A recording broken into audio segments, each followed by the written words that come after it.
Shalom, shalom, shalom.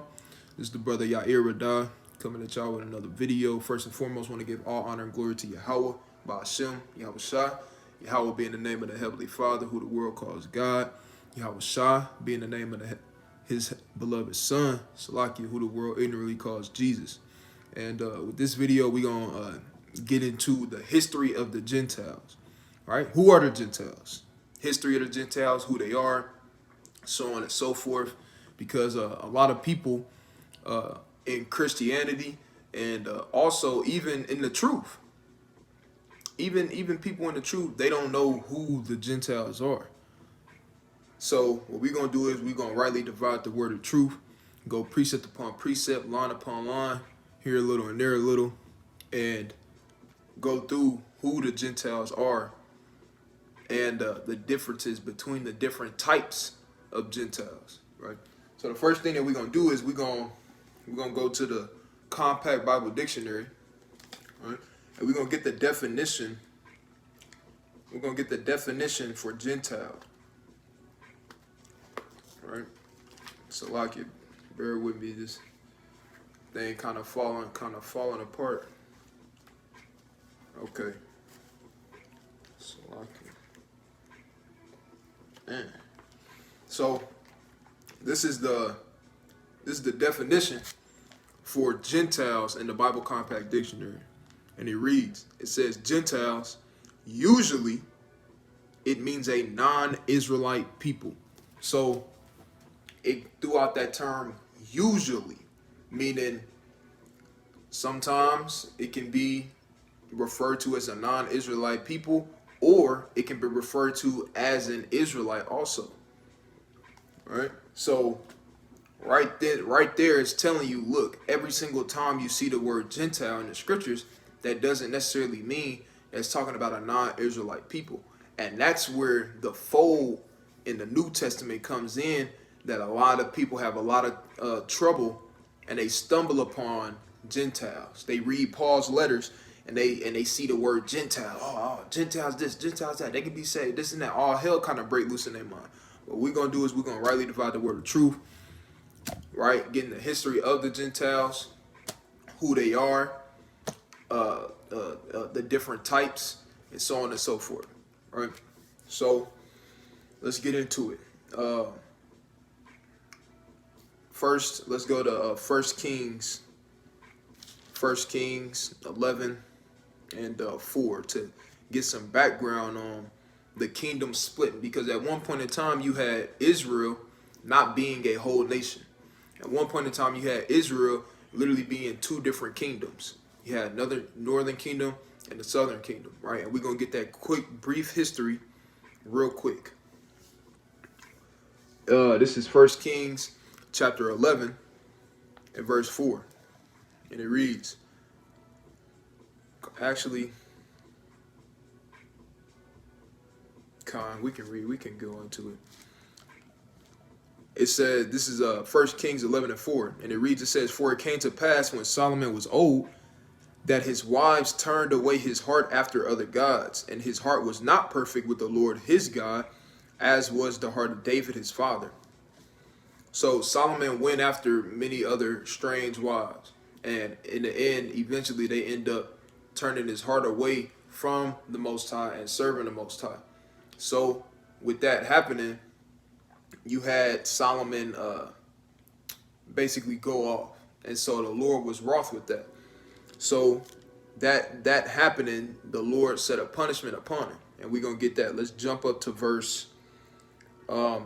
Let's jump down to verse 9.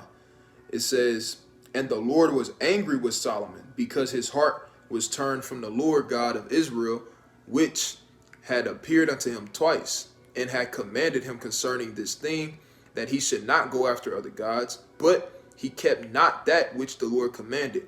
Wherefore the Lord said unto Solomon, for as much as this is done of thee, and thou hast not kept my covenant and my statutes, which I have commanded thee, I will surely rend the kingdom from thee, and will give it to thy servant. So the Lord told Solomon straight up, like, look, I'm going to rend the kingdom out of your hand, and I'm going to give it to your servant. All right, so now Let's go. Actually, let's keep reading on.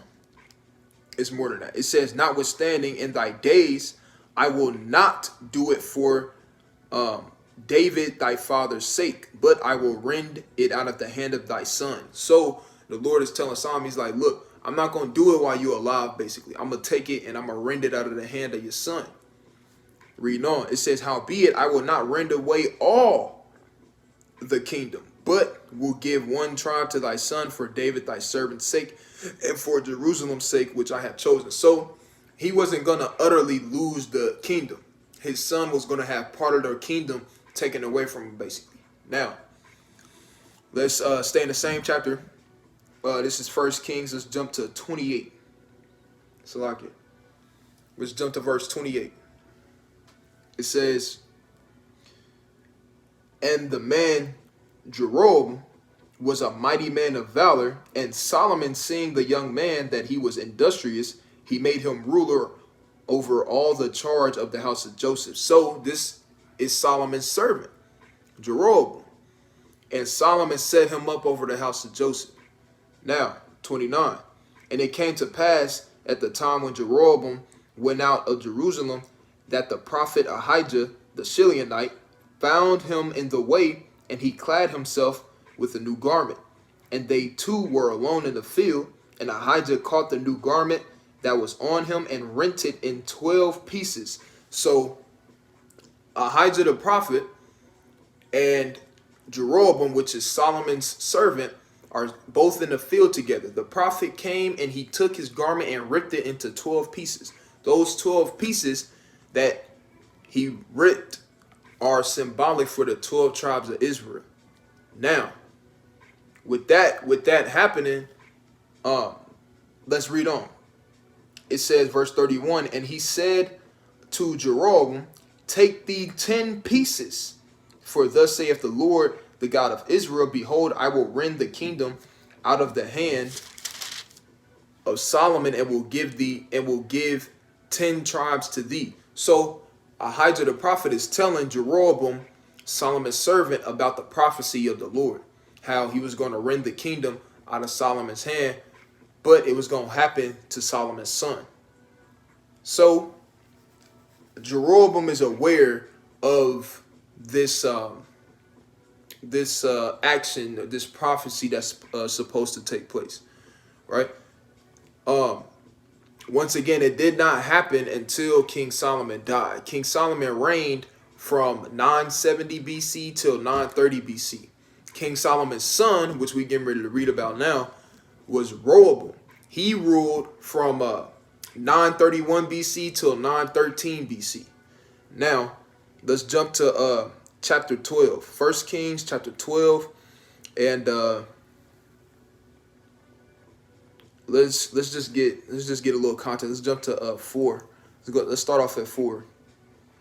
It says, right now what's going on is a council. You got the people, preferably the tribes from Ephraim on down, basically, really all of them, but you got those people coming to Solomon's son, which is Rehoboam, and they asking him to lighten the burden that's put upon them.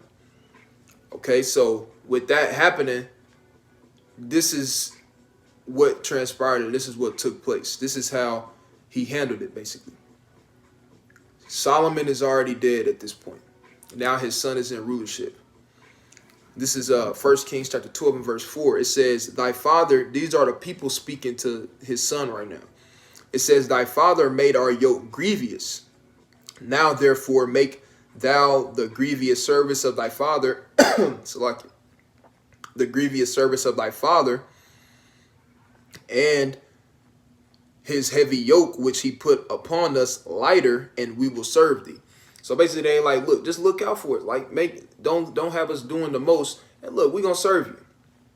Now, when you read the rest of this account, he had the older men which stood before Solomon give him counsel and say, look, listen to the people, but Salakia. But he forsook the counsel of the old men and went to his friends and asked his friends what he should do. And so his friends told him, look, make it even worse. And that's exactly what he did. Let's jump to verse 14 and get that. Okay, this is 1 Kings chapter 12 and verse 14. It says, "And speak to them after the counsel of the young men, saying, My father made your yoke heavy, and I will add unto your yoke. My father also chastened you with whips, but I will chastise you with scorpions. Wherefore the king hearkened not unto the people, for this cause was from the Lord, that he might perform his saying, which the Lord spake to Ahijah the Shilonite unto Jeroboam the son of Nebat." So the Most High is the one that made Rehoboam go against what the people wanted him to do. And instead, he actually made it worse than what it was from the start. Who made him do that? The Most High God made him do that. Why? Because it was prophesied that the kingdom would be rent. Part of the kingdom would be rent out of the hands of his son, which is who's the king right now, which is Rehoboam. Now, let's go to, now that we got that history, this is literally the kingdom getting split apart, right? From being one nation to now you have two kingdoms. You have the northern kingdom and then you have the southern kingdom. And this is actually how the southern kingdom got put together. Let's go to 2 Chronicles. Let's go to 2 Chronicles 11 and 11. All right, this is how the southern kingdom actually got pieced together. This is 2 Chronicles 11 and 11, and it reads, it says, this is talking about Rehoboam right now, which is King Solomon's son. And it reads, "And he fortified the strongholds and put captains in them, and stored of victuals and of oil and wine. And every several city he put shields and spears and made them exceedingly strong, having Judah," so he had the tribe of Judah, "and Benjamin on his side." So he had Judah and Benjamin on his side. Right now, that's the southern kingdom. You got the rest of the tribes with the northern kingdom. Now, this is how Levi came to be a part of the southern kingdom. Reading on, verse 13. "And the priests and the Levites that were in all Israel resorted to him out of all their coasts. And the Levites left their suburbs and their possessions and came to Judah and Jerusalem for Jeroboam." Jeroboam was Solomon's servant, who the Lord told that he was going to give part of the kingdom to. It says, "For Jeroboam and his sons had cast them off for executing the priest's office unto the Lord." Read on, "And he ordained him priest for the high places, for the devils, and for the calves which he had made." So Jeroboam had the northern kingdom going way the hell off. Northern kingdom was going off. When you read the accounts, Rehoboam actually built two golden calves and said, "These are the gods that brought us out of the land of Egypt." So though the northern kingdom was worshiping calves instead of the Most High God, Jeroboam had them doing those things. Then the Levites, he wanted the Levites to sacrifice and make sacrifices unto devils and unto false gods, but they weren't rocking with that. Therefore, he cast them off, and they went back to Jerusalem, basically, to be up under King Solomon's son, Rehoboam. So therefore, you got Judah, Benjamin, and Levi now, and that's the southern kingdom that you know today. And then you got from Ephraim all the way down to Naphtali being the southern kingdom that we know of today. It's literally how the northern and the southern kingdom got put together. Now, I mentioned that the northern kingdom was going way off. Way off. They was worshiping other idols, doing sacrifices, drinking blood, making their kids pass through the fire, so on and so forth, all type of stuff. Now, let's go to 2 Kings 17 and 22. Salakia. Let's go to 2 Kings 17 and 22.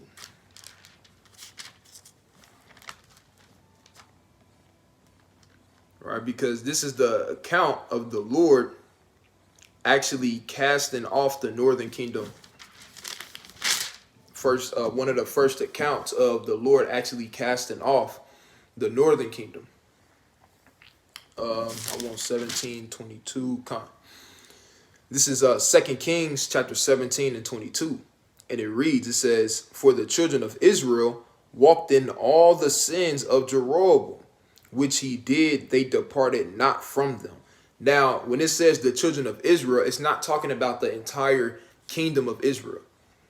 Okay? It's talking about the northern kingdom. In the scriptures, you have Israel a lot of the times being referred to as the northern kingdom, and then you have Judah, or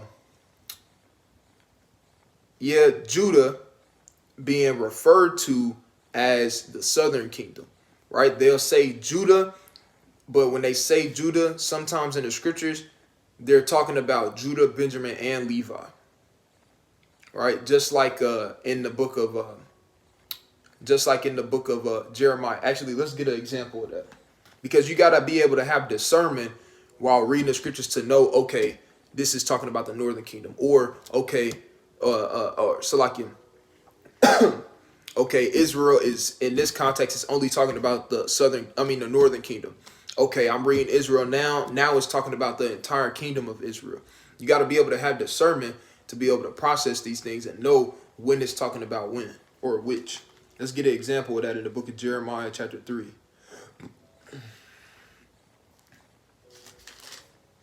Right, this is Jeremiah chapter 3, and I'll start at verse 6. This is actually going into pretty much what we're talking about also in the lesson. This is Jeremiah chapter 3 and verse 6, and it reads, it says, "The Lord said also unto me in the days of Josiah the king, hast thou seen that which backsliding Israel hath done?" Talking about the northern kingdom. She was going up upon every high mountain and under every green tree, and there have played the harlot. This is how we know it's talking about the northern kingdom only in that particular sentence. Read on. It says, "And I said, after she had done all these things, turn thou now unto me, but she returned not. And her treacherous sister Judah saw it." So it literally just separated Israel and Judah from each other. What is that talking about? It's talking about Israel being the northern kingdom and Judah being the southern kingdom. Now, let's go back to 2 Kings 17 and 22, because I want to read that again. Right, this 2 Kings 17 and 22. And it reads, it says, "For the children of Israel walked in all the sins of Jeroboam." Now it says they walked in all the sins of Jeroboam because who was set over the northern kingdom during that time?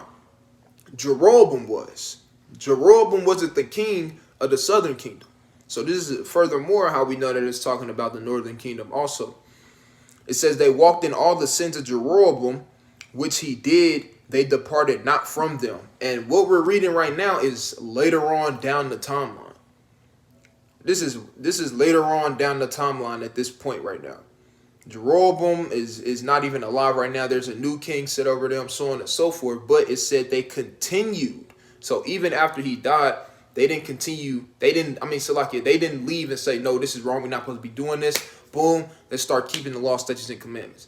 No, they actually continued on that path of idolatry and all types of other wickedness that Jeroboam had them doing during that time. Verse 23, it says, "Until the Lord removed," this is the point, "until the Lord removed Israel out of his sight, as he had said by all his servants the prophets, so was Israel carried away out of their own land to Assyria unto this day." And the northern kingdom was the ones that was carried away into Assyria in 722 BC. Okay, so in 722 BC, you had Israel, the northern kingdom, get carried away captive into Assyria, and by the Assyrians during the time of Hosea the king. Right, let's actually get that in the Apocrypha. Get that. This is 2nd Esdras chapter 13 and verse 40, and it reads, it says, "Those are the 10 tribes which were carried away prisoners out of their own land in the time of Osea the king, whom Shalmaneser, the king of Assyria, led away captive, and he carried them over the waters, and so they came into another land. Straight like that. So that's the northern kingdom being taken captive, going into another land, because why? They continue to walk in the sins, right, of Jeroboam, right, and not keep and follow the holy covenant. So with that being said, boom, you got northern kingdom going into captivity, continuing to follow in the ways of the heathen, continuing to sacrifice unto devils. Now, the reason we keep talking about the northern kingdom is because you're going to find out that the northern kingdom was cast off. Them being cast off and being like the other nations and being like unto the heathen made them Gentiles. Let's get that. All right, let's go to Ezekiel. Salakia. Let's go to Ezekiel chapter 2. First, let's go to Deuteronomy. I'll use my sword real quick to get it real quick. Let's go to Deuteronomy chapter 28 and 64, because that was prophecy also. That was prophecy. The Lord told us that he was going to bring us into slavery on ships, and that he was going to scatter us among all the people. He told us all these things was going to happen if we didn't follow in the covenant, and that's exactly what happened in the scriptures. This is Deuteronomy 28 and 64, and it says, "And the Lord shall scatter thee among all people from one end of the earth even unto the other, and there thou shalt serve other gods, which neither thou nor thy fathers have known, even wood and stone." So in us going in wickedness, the Lord told us, he said, look, I'm going to make y'all serve wood and stone and other gods that y'all have not known about. And that's exactly what was going on with our people. So in them doing those things, they became like unto the Gentiles. So they was referred to as Gentiles. Right? Let's go more into the scriptures on that. Let's go to Ezekiel chapter 20. Let's go to Ezekiel chapter 20 and verse 30. All right, this is Ezekiel chapter 20 and verse 30. This is Israel literally being referred to as heathens, or calling themselves heathens. Right? Because when you read the scriptures, every time you see that word heathen, or every time you see that word Gentile, like we said at the beginning, look, it's not necessarily always 100% of the time talking about a non-Israelite people. Sometimes that's referring to Israelites. And we're going to get that right now. This is Ezekiel chapter 20 and verse 30. And it reads, it says, "Wherefore say unto the house of Israel, Thus saith the Lord God, Are ye polluted after the manner of your fathers? And commit ye whoredom after their abominations? For when ye offer your gifts, when ye might make your sons to pass through the fire, ye pollute yourselves with all your idols, even unto this day. And shall I be inquired of it by you, O house of Israel? As I live, saith the Lord God, I will not be inquired of it by you." Here's the point. "And that which cometh into your mind shall be not at all that ye say, We will be as the heathen, as the families of the countries, to serve wood and stone." So you literally had Israel, right? You had our people saying, look, hey, we're going to go and be like the heathen. And we're going to serve their idols and do their works and do their sacrifices and do their ordinances, instead of what? Keeping the law, statutes, and commandments. So what is that? What's happening? What's going on? They're being like unto the Gentiles. Let's get some more. Let's go to Psalms chapter 106. Because David even prophesying this through the scriptures, man. Talking about this through the scriptures. All right, let's go to Psalms 106 and 35.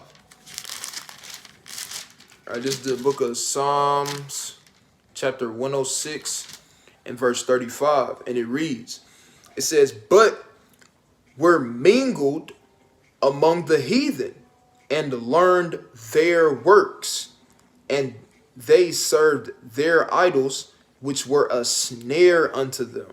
Straight like that. So we were mingled among the heathen. So and we learned their works and served their idols, and they were a snare unto us. Okay, so we were being like unto the heathen, man. We're being like the Gentiles. So we're being referred to as those Gentiles. Why? Because we was acting like them. Hey, if your mom called, or right now, right, if one of the brothers is to call me childish, that don't mean I'm a literal child. I'm a grown man. But I'm being like a child. I may be being like a child. So look, he called me childish. That's the same thing with being called Gentiles, man. Hey, we used to be Gentiles. Why was we Gentiles? Because I used to celebrate Christmas, man. I used to celebrate Thanksgiving. Right? I used to do all these other different heathen customs, man.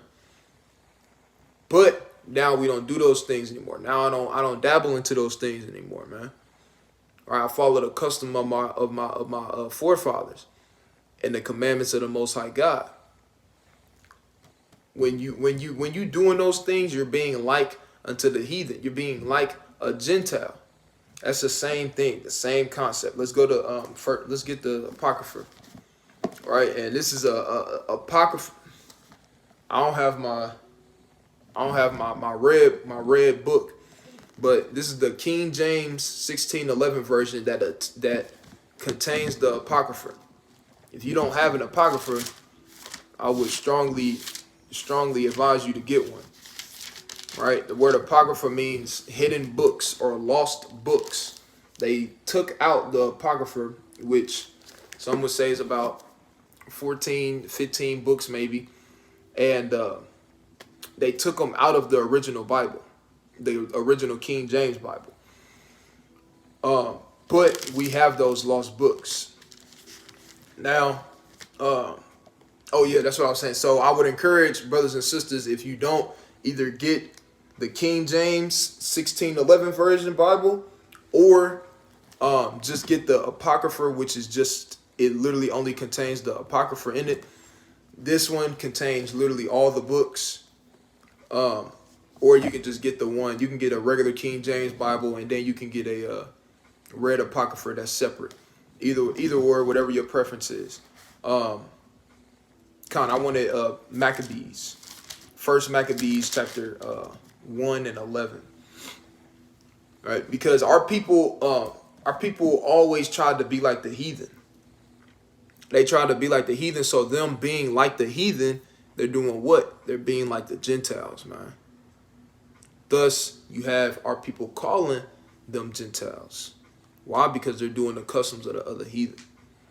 Let's get this in First Maccabees chapter 1 and verse 11. And it reads, it says, in those days when there out of Israel wicked men who persuaded many, saying, let us go and make a covenant with the heathen that are round about us. For since we departed from them, we have had much sorrow.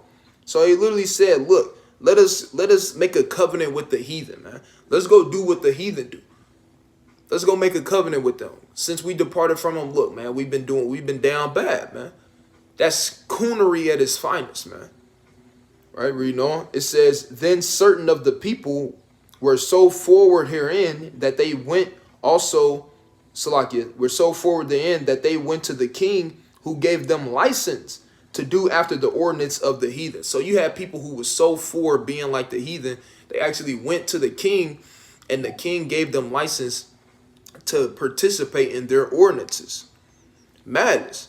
This is all hell breaking loose, man. This is, like I said, coonery at its finest, man. It's sad. Reading on. It says, whereupon they built a place of exercise at Jerusalem, according to the customs of the heathen, and made themselves uncircumcised, and forsook the holy covenant, and joined themselves to the heathen, and were sold to do mischief. So right there, you literally have from Psalms to Ezekiel to First Maccabees to and we're gonna get some in the New Testament too. You have Israelites being like the heathens. So what's going on? Guess what? They're being referred to as heathens. Just because, and it all goes back to what we talked about at the beginning. Look, just because you see the word Gentile in the scriptures does not mean that it's automatically a non-Israelite person. A lot of the times in the New Testament, and mainly in the New Testament, when you see the word Gentile, it's talking about Israelites. It's not talking about the other nations. 9 times out of 10, it's talking about Israelites. Why? Because chiefly in the New Testament, you had people. Well, first of all, you had Paul who went to the Gentiles, which were what? Which were Israelites. We're gonna get all that too. Let's get back on track real quick. Let's go to Jeremiah 3:1, because I want to get that, because the northern kingdom, they was cast off. All right, we gotta get back to the northern kingdom. Salakia, everybody. So the northern kingdom was cast off. They was cast away. But they weren't cast away forever. The Lord called them back. Why? Because it's impossible for him to cast away his people, as he said numerous times. And we're going to get some of those too. First,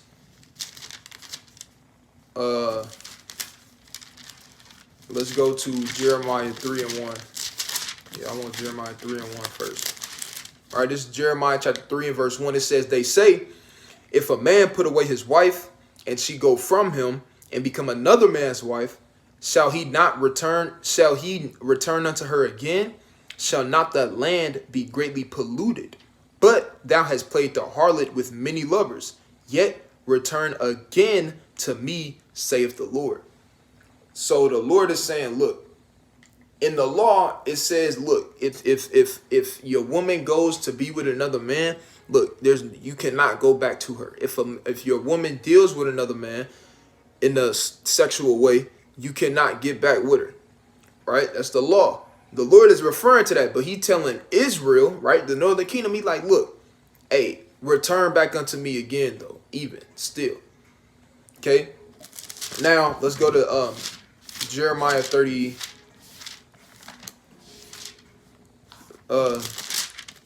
Jeremiah 31. Let's go to Jeremiah 31.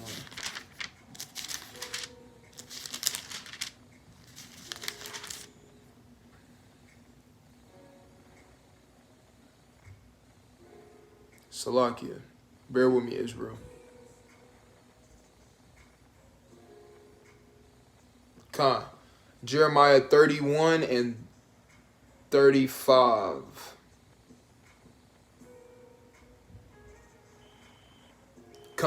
Jeremiah 31 and 35, and it reads, it says, thus saith the Lord, which giveth the sun for a light by day, and the ordinance of the moon of the stars for a light by night, which divideth the sea when the waves thereof roar, the Lord of hosts is his name.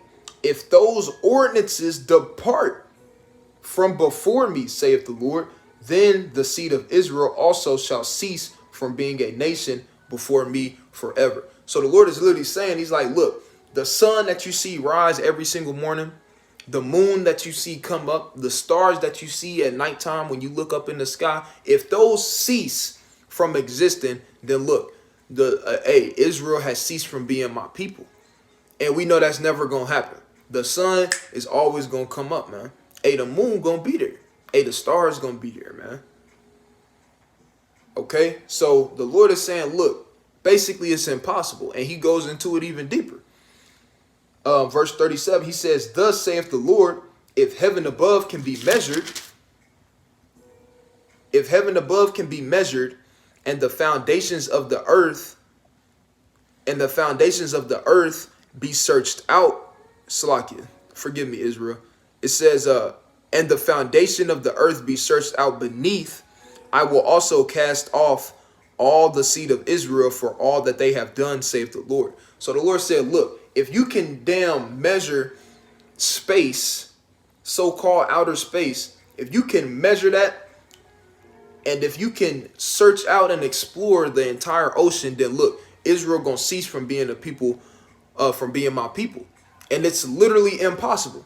You even have these scientists and these astronomers and marine biologists, so on and so forth, whatever you want to call them. Look, for space, they literally say that that outer space is infinite. They say that it doesn't end. There is no end. So boom, right there. Even their scientists, right? Even this world, the world scientists, they literally tell you that it's impossible to measure outer space. Hey, and that's exactly what the scriptures say. Hey, the ocean, it is a fact, and you can look this up. It is a fact that they've only explored 5% of the ocean. Only 5% of the ocean has been explored.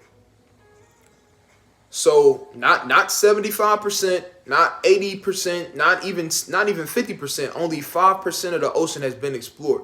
So the Lord is saying, look, if man can damn measure the heavens, and you can search out and explore the earth beneath the oceans, then Israel gonna cease from being my people. And that's an impossible task. So good luck with that. But the point is, the Lord is making his case known that, look, Israel is always going to be my people. There is nothing that's going to happen to where Israel is never going to be my people ever again. So even if I cast them off for a period of time, guess what? They still have to become my people again, because it's impossible for me to cast them off. Now, with that being said, let's go to Hosea chapter 1 and verse 9.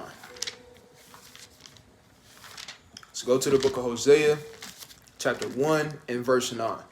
Because people have to realize, what people have to realize is, in the New Testament, when you have these people being reconciled back, okay, when you have these people being grafted in, when you have Paul going to the Gentiles, when you have these people being so-called saved in the New Testament who are not necessarily referred to as Israelites, those are Israelites. But what's going on with them? They're Hellenized. The same way that we used to call ourselves African American, Black, Puerto Rican, Mexican, Native American. Same way we gave ourselves those different terms, the same way back then, people was calling themselves the Greek, damn Roman, or somebody being referred to as an Ethiopian when really they're an Israelite, but they may live in an Ethiopian country or Salakia city, so they're being referred to as an Ethiopian. Those are Israelites. Now, Ethiopians are not Israelites, but I'm talking about the fact of people being referred to in the scriptures in the New Testament chiefly as Gentiles, Greeks, or whatever the case may be. They're actually, and the word is being brought to them, those are actually Israelites who are Hellenized. We brought out in Psalms 106 and 35 how David said, look, we're mingled among the heathen, and we learned their works and served their idols, which were a snare unto us. So what does that mean? Hey, look, we calling ourselves Greeks, worshiping the Greek gods, Zeus, and all these other different stuff, man. Okay, we read in Ezekiel chapter 20, 30 on down, how our forefathers literally said, look, hey, we're going to go and say we're going to be as the heathen, man. The Lord literally referred to us as heathen. Okay? In 1 Maccabees chapter 1 and 11 on down, look, we read about how they literally went to go make a covenant with the heathen and asked and begged the king to be able to do their ordinances. Over the process of time, if you have generations of people cooning out and being taught these wrong things, what's gonna happen? You're gonna have people growing up calling themselves Greeks, growing up calling themselves African American, Black, niggas, Mexicans, whatever the case may be, instead of calling themselves, oh, I'm an Israelite from the tribe of Judah. Oh, I'm an Israelite from the tribe of Gad. Oh, I'm an Israelite from the tribe of Ephraim. That's how you destroy a nation. Okay, and the Lord said that he will have the remembrance of us cease from among men. In Deuteronomy chapter 32 and 26. Let's get that.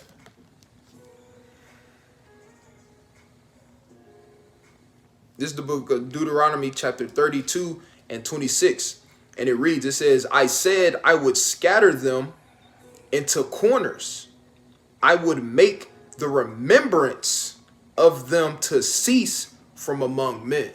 Now, how do you do that? You destroy the nation by doing what? Hey, they're learning the customs and the ways of the heathen, man. And guess what? They teaching their kids that. And they kids teaching their kids that. So now, guess what? You got a nation that's destroyed. For what? A lack of knowledge. Let's get this in Hosea chapter 1 and 9. It's Hosea chapter 1 and verse 9, and it reads, it says, Then God said, Call his name Lo Ameni, for ye are not my people, and I will not be your God. Yet the number of the children of Israel shall be as the sand of the sea, which cannot be measured nor numbered. And it shall come to pass that in the place where it was said unto you, or it's like it, where it was said unto them, Ye are not my people, there it shall be said unto them, Ye are the sons of the living God. Straight like that. It says, Then it shall be said unto you, Ye are the sons of the living God. The same people who is referred to as Gentiles. But whole time they really Israelites. Hey, those people, hey, it's going to be said unto them, hey, ye the sons of the living God. And who did that? Paul. Paul did that. Okay? All the other apostles also did it too, including Yahushua. But that's what that's talking about. And that's what a lot of people in Christianity, well, everybody in Christianity, and a lot of people in this truth fail to realize that in the scriptures, look, in the New Testament also, look, these people are being referred to as Gentiles. They're Israelites. Now let's go to Galatians. Let's go to Galatians chapter 1. Galatians 1 and 15 and 16. This is the book of Galatians chapter 1, verse 15 and 16. And it reads, it says, But when it pleased God who separated me from my mother's womb and called me by his grace, talking about Paul, to reveal his son in me, that I might preach him among the heathen. Immediately I conferred not with flesh and blood. So it said, look, to preach him among the heathen. Among the heathen. Why did he have to go and preach among the heathen? Why? Because let's bring it out again. Well, like we brought out already in Deuteronomy chapter 28, 64, Deuteronomy 32, Deuteronomy 32 and 26, he said that he was going to scatter us among all people, among all nations. Okay? That's why Paul had to go and preach Yahushua among the heathen. Not to the heathen, among the heathen. Why? Because we was among the heathen, man. Israelites was. All right, let's prove that real quick. Let's get James 1 and 1. This is James chapter 1 and verse 1, and it reads, it says, James, a servant of God and of the Lord Yahushua HaMashiach, to the 12 tribes which are scattered abroad. Greetings. So James was literally writing to the 12 tribes of Israel which were scattered abroad. That means, look, they was in Asia. They was in Europe. Hell, they was everywhere. They was all over the world. Okay, so you didn't just have Israelites in damn Israel. No, you had Israelites everywhere. Why? Because the prophecy said that the Lord put on us as a curse. Look, he was going to scatter us among all people. Okay. Now let's go to John Salakia. Let's go to John chapter 7 and verse 35. Let's go to John chapter 7 and verse 35. This is John chapter 7 and verse 35, and it reads, it says, then said the Jews among themselves, actually, I'm going to start at verse 34. It says, ye shall seek me and shall not find me. And where I am, thither ye cannot come. Then said the Jews among themselves, whither will he go, that we shall not find him? Will he go unto the dispersed? Go unto the dispersed among the Gentiles and teach the Gentiles. So he said, will he go among the dispersed and teach the Gentiles? So like he said, go unto the dispersed among the Gentiles and teach the Gentiles. Right? Why? Because, hey, they knew back then that, look, you had Israelites, hey, scattered abroad, man. Who, guess what? They was being called, hey, Gentiles. He said, go to the dispersed. Who are the dispersed? Who got scattered amongst all people? Israel did. Right? The Israelites. So that's one thing of who the Gentiles are. Right? An example among many examples. Let's go to Acts chapter 2 and verse 5. Let's go to Acts 2 and 5.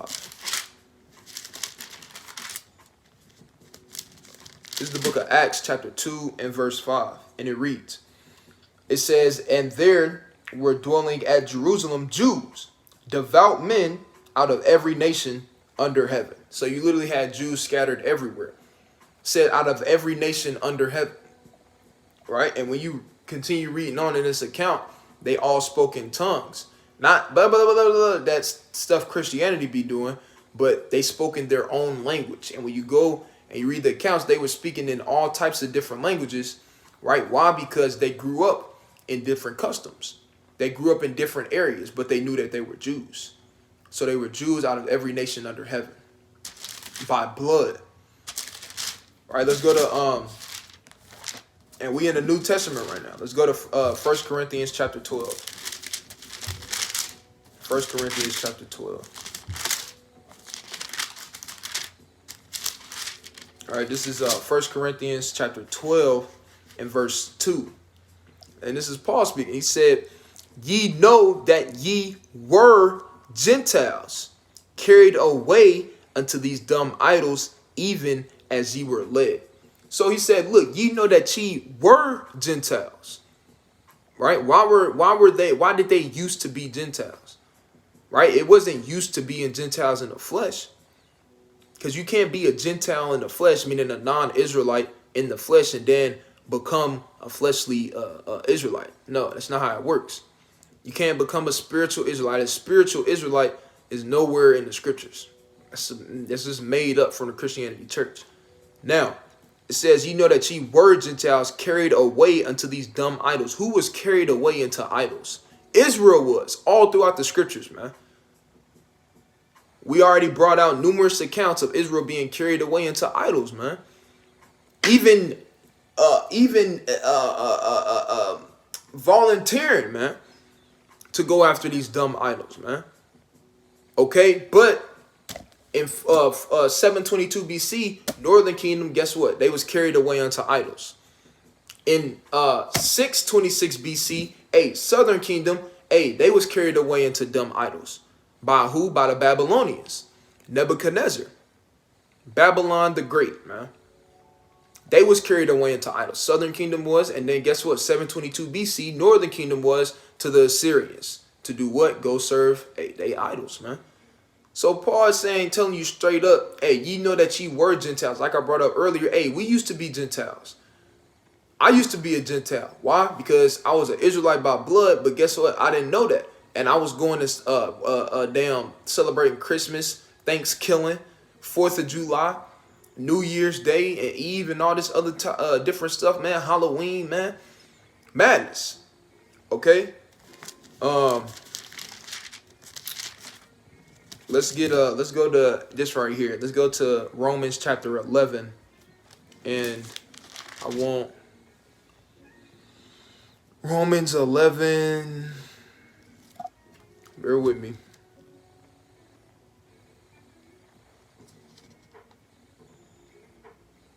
Romans 11.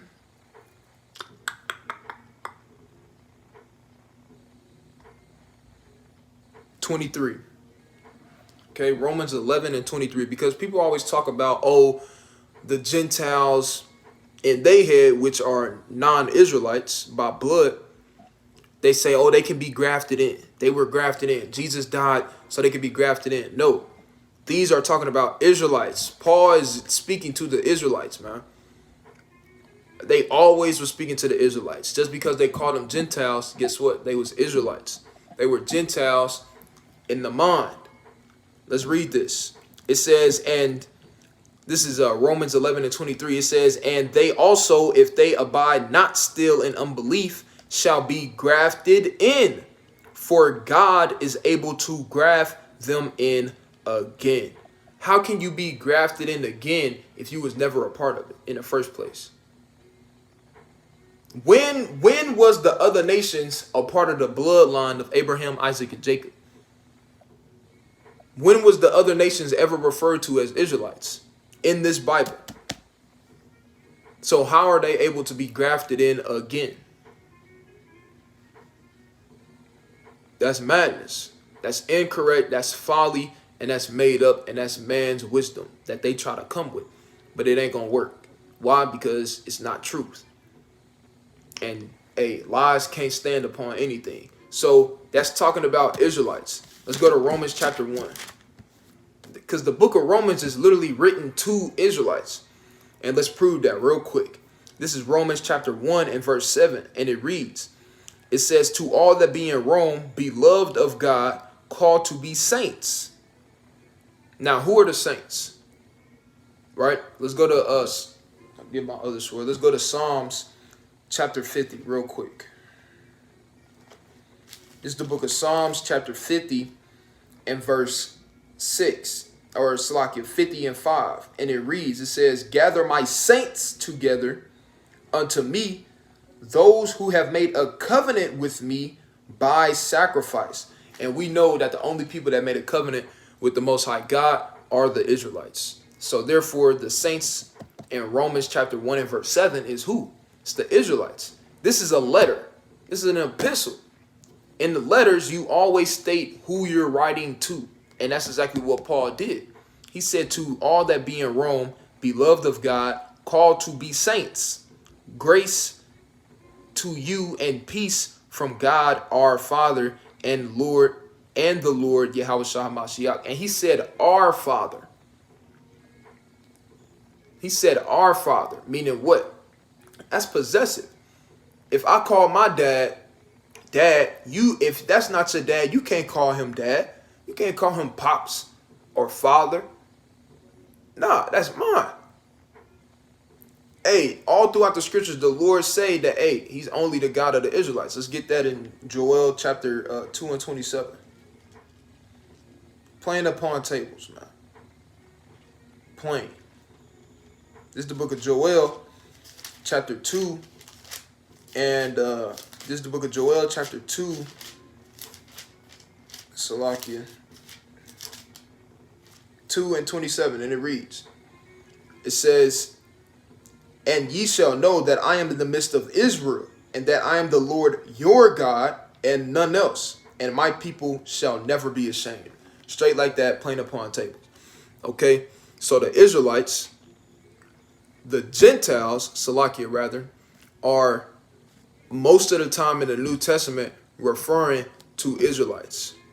Okay, throughout the scriptures, you have Gentiles who are non-Israelites, but then through the course of time, when you had the kingdom split from the northern kingdom to the southern kingdom, and you had northern kingdom going off, right, as well as southern kingdom, but northern kingdom, guess what? In First Kings chapter 17 and 22, or Salakia 2 Kings 17 and 22, the Lord literally cast off Israel from being a people.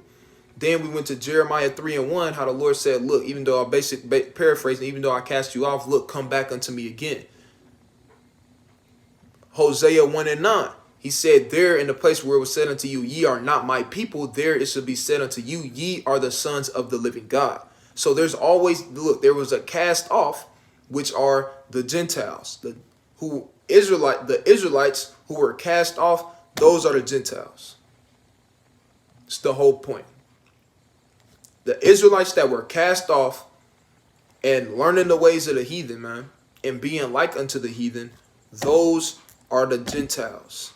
That's why all throughout the scriptures, there's a call back.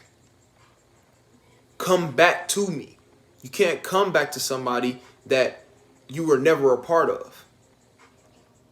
Right? If you telling somebody come back, that means at one point in time, what happened? They left.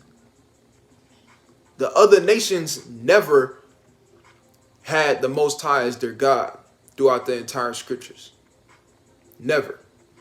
So those Gentiles in the New Testament, also in the Old Testament, the word heathen or Gentiles being used sometimes, we found out that can be referred to as Israelites also.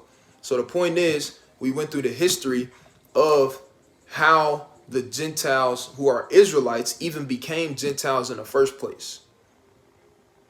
And it flowing all the way into the New Testament. Okay? It flowing all the way even into the New Testament. Now, Abba willing, man, y'all was edified through the Spirit, and Abba willing, y'all understand who the Gentiles are, and will be able to break it down also. Right? First and foremost, want to give call Allah Yahweh by Hashem Yahweh Shai. All praise be to the Most High. Lord willing, y'all was edified through the Spirit. Okay, Shalom.